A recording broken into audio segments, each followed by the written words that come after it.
Oi, tudo bem? Hoje iremos abordar a disciplina de Química Analítica, unidade 4, com a seguinte temática: reações de complexação, precipitação e oxirredução. Sou Fabiana Barbosa da Silva Costa, graduada em licenciatura plena em Pedagogia, professora efetiva da Rede Municipal de Buriti Bravo, atualmente cursando licenciatura em Química pelo Instituto Federal do Maranhão, IFMA, Polo São João dos Patos. Os tópicos da nossa aula de hoje são reações de complexação, precipitação e oxirredução. Complexação. A química analítica quantitativa utiliza uma série de reações que envolvem a formação de complexo. Para compreendermos o que é um complexo, é necessário relembrarmos a natureza das ligações. Aqui temos exemplos de ligações iônicas, ligações covalentes polares e ligações covalentes coordenadas. As ligações iônicas, geralmente estabelecida entre um metal e um ametal, formam os compostos iônicos, elementos sólidos, duros e quebradiços, que apresentam altos pontos de fusão e ebulição, além de conduzirem correntes elétricas quando dissolvidas em água. Ligações covalentes apolares, quando a ligação ocorre entre dois átomos de um mesmo elemento químico. Não há diferença de eletronegatividade entre eles e, por isso, a distribuição dos elétrons ao redor do núcleo de ambos os átomos é simétrica e não há formação de polos carregados positivamente ou negativamente na molécula. Ligações covalentes coordenadas. Para que uma ligação covalente coordenada ocorra, é necessário que um dos átomos compartilhe um par de elétrons com outro átomo e, ao mesmo tempo, faça cessão de um ou mais elétrons com outro átomo, que apenas participa das ligações recebendo elétrons. Para facilitar o entendimento, vejamos como esse tipo de ligação funciona. A ligação covalente, ela ocorre somente se o átomo é responsável pela doação de elétrons, estiver estabilizado de acordo com a regra do octeto, ou seja, principalmente ocorre o compartilhamento dos elétrons com um átomo, até que ambos estejam estáveis, para somente após esta estabilização ocorrer a doação dos elétrons para outro átomo tornar-se estável. Precipitação. O que é precipitação e o que é um precipitado? Um precipitado ou precipitação química é um processo que consiste na formação de um sólido insolúvel a partir da mistura de duas soluções homogêneas, ao contrário da precipitação de chuvas e neves. Neste tipo de precipitação, chove sólido a partir da superfície do líquido.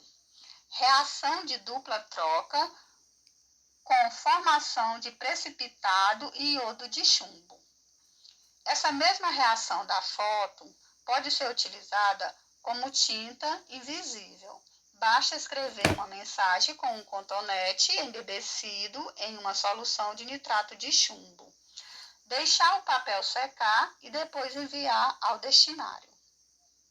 Depois de recebida a mensagem, o destinatário deverá passar um algodão embebecido em uma solução de iodo de potássio na superfície do papel e a mensagem aparecerá imediatamente escrita em tinta amarela.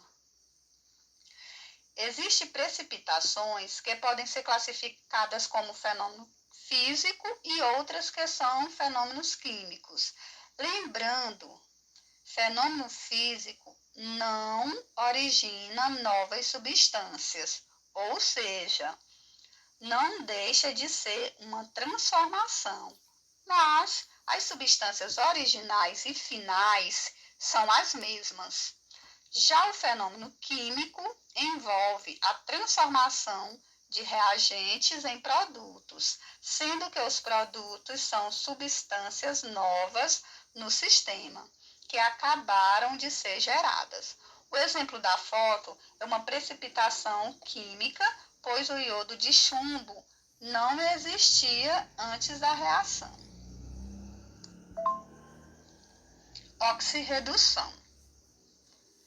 Oxirredução é uma reação química em que há a ocorrência de oxidação e redução de átomos de substâncias presentes no processo.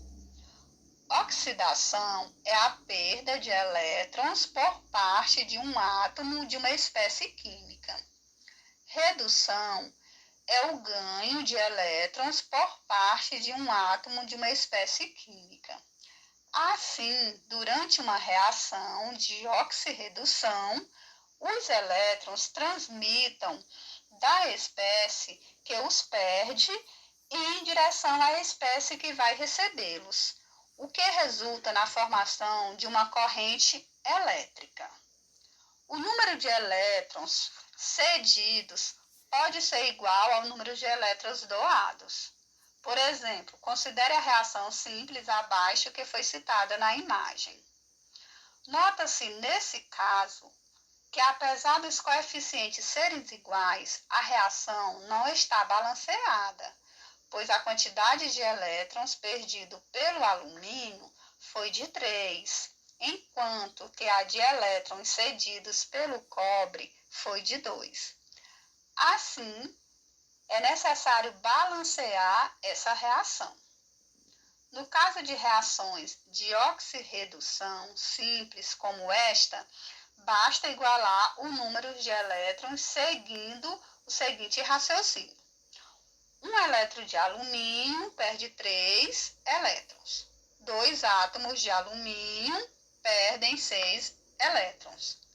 Um átomo de cobre ganha 2 elétrons. 3 átomos de cobre ganham 6 elétrons. Assim, baseando neste raciocínio, os coeficientes dessas espécies químicas são trocados. Assim, é possível determinar os coeficientes das outras espécies, obtendo a equação balanceada. Nesse primeiro exemplo, nós temos uma reação não balanceada. Já no segundo exemplo, temos uma reação balanceada. Agora temos aqui uma pequena frase para uma reflexão. Na química da vida, cada ação provoca uma reação. E essa foi a nossa aula de hoje. Espero que tenham gostado. E obrigado pela atenção de todos e até a próxima videoaula.